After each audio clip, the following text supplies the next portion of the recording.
Have you ever heard of the Moors? Well, this is not them. Now, you may have heard this regarding the Moors. The Moors were what Europeans called the Muslims who inhabited Islamic Iberia. However, there is zero historical evidence that the term Moor was ever used interchangeably to describe either Arabs or Muslims. Now, does this mean that a Moor couldn't be a Muslim? Certainly not. But a Moor could also be a nobleman or even a Christian. And yes, all of these people I've shown you are described as Moors. So if the term Moor didn't mean Arab or Muslim, then what did it mean? For one of our earliest references to the term Moor, we can look towards the Roman poet Claudian, who stated, Ille leves Maros, nec falso nomine, pictos idominit. Author Dave McRitchie wrote in response, any Latin dictionary, any old one at least, will tell you that the term Moros is a Moor, a blackamoor, or a tawny Moor. And Shakespeare uses the word Moor as a synonym for Negro. It goes on, the nearest English rendering of Maros signifying thereby any black or brown-skinned man. Consequently, the translation of Claudian's line is this, he subdued the nimble blackamoors not wrongly named the painted people. There's more. Jameson in his Scottish dictionary says of the word Moriave, defined him as black, swarthy, resembling a Moor.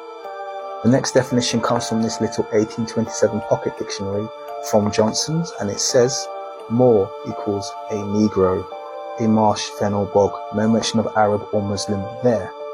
Here's some more definitions. Up some of the earliest definitions available in this Dictionary of the English Language by Samuel Johnson, dated 1827. It states for the definition of Moor, the definition for this is a Niger, a Negro, a blackamoor. Shakespeare states, getting up off the Negro's belly, the Moor is with child by you. Also in as early as 1489, William Caxton states, he was so angry he became as black as a Moor.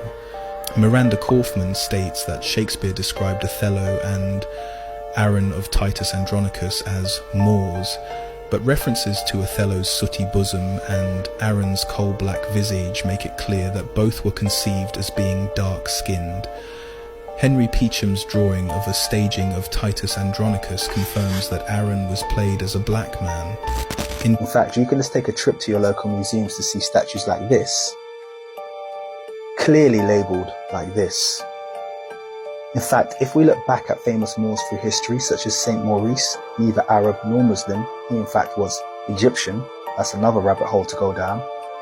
Simonetta de Collavecchio, the Moorish nobles on the Wildman tapestry, the half-Moor Alessandro de' Medici, and even the Moors on the flag of Corsica and Sardinia, you will note that these are all black people who are not necessarily Muslim, Arab, or North African. You can even try searching for portrait of a Moor in Google to see the kind of results that you'll get in terms of what a Moor truly looks like in portraiture. The sad fact is that the modern association of the word Moor to Arabs and Muslims as opposed to black people is a lie being sustained to hide black people from their history outside of Africa.